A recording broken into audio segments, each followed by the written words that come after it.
Hi there, and welcome back. My name is Donna Woolham, and I'm a coach for women who want more for their life. And not only do they want more for themselves, but they want to be able to release the legacy that God has put inside of them. Today, we're going to talk about should. And I want to ask you, do you live in the land of should? All of us have been there before. I'm sure you visited there if you haven't lived there in the past. I really should weigh less, or I really should do more, or I really should take that class. And, right next door to the land of should is shouldn'tville. And shouldn'tville is I shouldn't have that piece of cake, or I shouldn't go out tonight because I should be on time for class in the morning. Now, I'm not saying that it's not important for us to do the right thing at the right time. What I am wanting to present to you today is just a thought process about why we live in the land of should. In my own opinion, I don't think should serves us. I think should is a way that we speak about ourselves and about others that really comes from a place of judgment. And we use that really as a way to say, I failed. I didn't make it.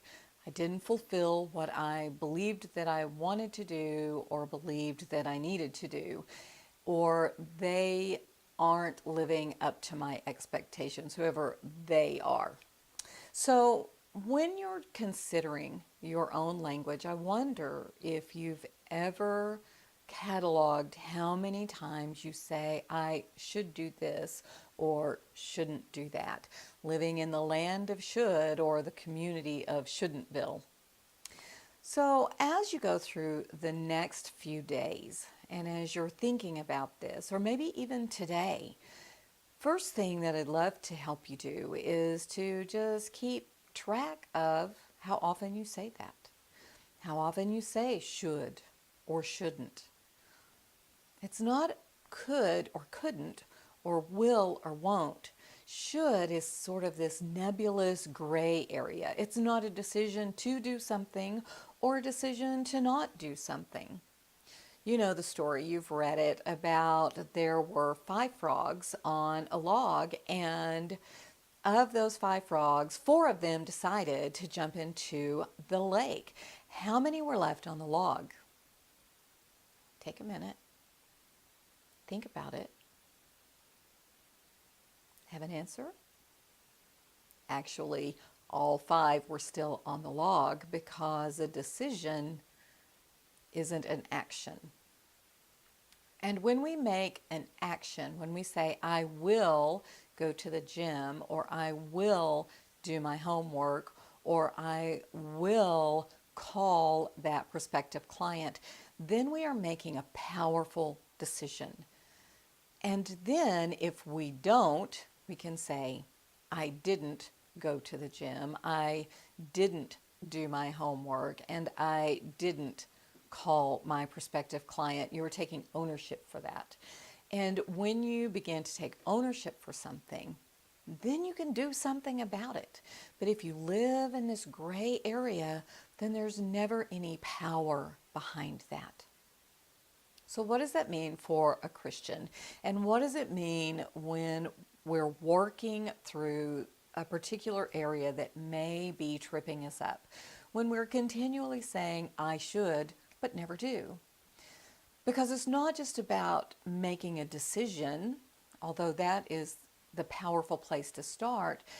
What I've discovered is that a lot of times when we're living in should and shouldn't, we're running up against a belief or a challenge about that particular thing.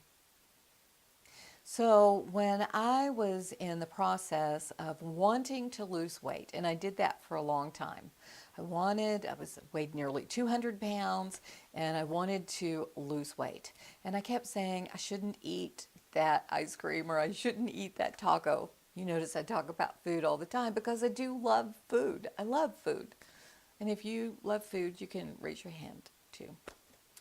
And I would say I shouldn't do this, or I shouldn't do that, or I should exercise, but it never changed anything for me. And there was this belief within me that somehow I could not be the person that could make a distinctive decision about what I wanted to eat. I didn't want to be the person who didn't eat nachos. I didn't want to be the person who got up and exercised. I wanted to be the person who sat on the couch and watched TV and ate tacos and nachos and double cheeseburgers. Yeah, that's what I wanted. Until my belief changed about what I wanted, nothing changed. And in that day, when I made a decision about what I wanted and what I believed was possible and what I believed was best for me, that's when everything changed. Now, do I still want tacos? Yeah, I do. And you know what? I eat them. And do I still like nachos, and do I still like chicken fried steak and all of that stuff? Yeah, I do.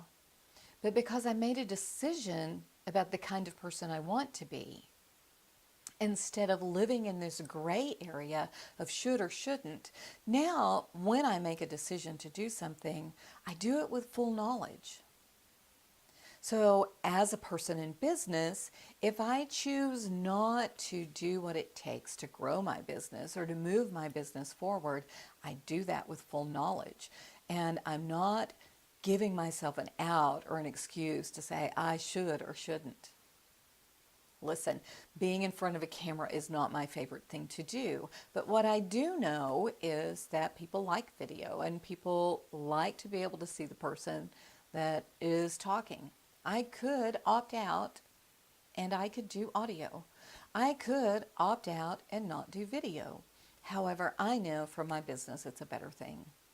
So I want to ask you today, what are you keeping in the should area so that you don't have to make a decision?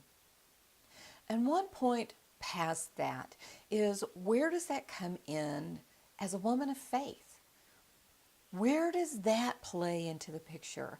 Because we do have a decision to make. We absolutely have a decision to make, but it doesn't rise or fall on me. It doesn't rise or fall on you. What happens is, in our relationship with Jesus Christ, then we can walk in the power of the grace of God. And we can begin to learn to move in the Spirit, because the Bible says in Him we live and move and have our being. So when I come up against, or when you come up against a place and we need to make a decision, it's not all about what I have the strength to do, but about what He has the strength to do in me. As you're beginning to think about some of this, there's also the question about, are you doing things that really mean something to you, or are they somebody else's goal for you? Are they somebody else's path for you? Are they things that you think that you can't do because of something you've believed? Over on the website, in the blog post about should, is a whole list of questions you can ask yourself. And I'd love for you to go over there, and I'd love for you to let me know what you think. Watch the video here. I've got it posted on Facebook and YouTube and on my blog at donnawoolham.com. So check that out and see what you think and talk back to me. You know, I like to imagine that we're sitting in a room having a cup of coffee, or maybe we're on the telephone and we're having a conversation about your life and your goals and your vision and your hope, and maybe we've hit up against an edge of what you believe is possible for yourself. I'd love to walk with you through some of that, but I can't do that if you don't talk back to me. So will you? I hope that you will. And don't say, I should go to Donna Woolham's website, or I should comment in this post. What I want you to do is make a decision and communicate with me. donnawoolham.com. All the info's right here. You can find it. It's not hard to find. And share this with someone that you know lives in the land of should or in shouldn'tville and could really use some help getting free. Because after all, isn't that why he came? So we could be free. To be and to experience everything he has for us. Thanks for listening today. Whether you're listening on iTunes or YouTube or Facebook or on Stitcher, or whether you're listening right here on the website, I'm honored that you're spending time with me today. Thanks so much. Have a living at my best.